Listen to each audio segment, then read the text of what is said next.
they are simply concerned about getting from point A to point B. So what happens for us as coaches as we start to realize that stringent rule following isn't actually slowing the client's progress, is actually slowing the client's progress, or worse, is causing boredom in the coaching relationship. So when this happens and we begin to realize this, it's time for us to go off-roading. This is what we call it affectionately in Coach's Edge. Hi, my name is Cheryl Scanlon. As an MCC coach for many years, I'm working on my third credential renewal this December. I've learned a lot about where you can bend the rules of coaching to create a higher value engagement for your clients and where you can't.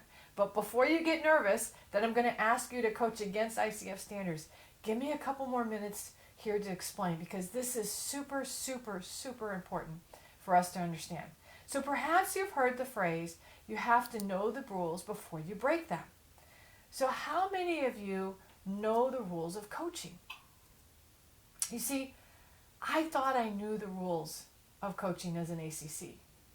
Then again, I thought I knew the rules as a PCC. But it wasn't until I moved into my second renewal of my PCC that I could say I really began to understand and know the rules of coaching. Up to that point, I was learning the rules of coaching. So this is what I want to help you with here. To know the rules inside and out, upside down, right side up, and turn every which way. And that doesn't come from taking another class or listening to another podcast or joining another conference. This is what I really want you to get. And I've talked about this before, but I'm taking a different angle to it with this time. It comes from practice. And I'm going to share with you an analogy here with my son, David. He is a jazz pianist, and he took a couple of lessons with an extremely accomplished jazz artist, Ed Palantonio. I'm going to actually post a link to who Ed is at the bottom of this so you get to see why my son was a little intimidated. He realized he didn't want to take any more lessons with him because he knew his scales pretty well, but he didn't know his scales in a way that was going to bring him to mastery. He knew how to play them. He understood how scales were structured, but he was a long, long way from being able to play all of his scales smoothly, to be able to modulate up and down easily, to play them backwards and forwards, to transition from one scale to the next. He knew them, but he didn't really know them. Now think of the audience listening to a pianist playing improv with a jazz ensemble. We're sitting there listening to Ed as he's playing with his jazz ensemble. Well, they're not listening for the scales.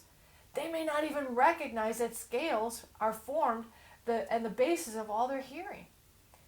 They're simply experiencing the exquisite composition of theory coupled with heart and responsiveness to the environment, which is that of the ensemble itself. You see, these musicians know their scales, and we as the audience delight in the experience. The more practiced the musician, the less the scales stand out, and instead they get absorbed into this complex and powerful musical moment. This is what you as a coach needs to understand. Knowing and knowing are two different things. You have to really know the rules of coaching before you can, in a sense, break them. Because in the end, once you really know the rules, including all the nuances, the many approaches to leveraging client data, managing the coaching process, evoking discovery, and all those other things, you find out you really aren't breaking the rules, so to speak. And your clients will now get full benefit from your sessions. They'll walk away with a sense of delight, even if they really never understand how you did it. Whereas if you're intentionally following the rules, they'll hear the scales as scales. From setting to the agreement to getting to accountability, it will all feel, well, scalish, well rehearsed, but not very responsive to the client's environment and needs. It doesn't have the heart in it. So how do you fix this? Practice, practice, practice. Experiment many times. And in doing so, you will continually stretch yourself and in the end make for a much happier client. This is, in fact, what we do through our member platform, Coach's Edge. We help you dig deeper and deeper into the rules, challenging you to go out and practice over and over again until you truly know the rules. And then in a sense, it looks like you're breaking them.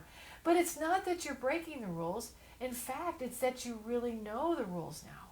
You know the depth and the meaning of each core competency, and in that knowledge are able to express a highly flexible and adaptable approach that both surprises and delights your client. And my guess is will surprise you as well. We affectionately call our community members off-roaders. Why?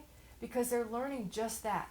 They're learning how to get off the main highway of coaching and following these rules in such a stringent, scalish way, and begin to start off-roading to find out just how hard they can push this vehicle called coaching. It's far more durable and responsive than I ever imagined it could be. And I would love to be able to help you stretch your own understanding of coaching for the benefit of both you and your client. So thank you so much for joining us today, and I hope that you'll be joining us in Coach's Edge. The membership closes soon. Will you be there?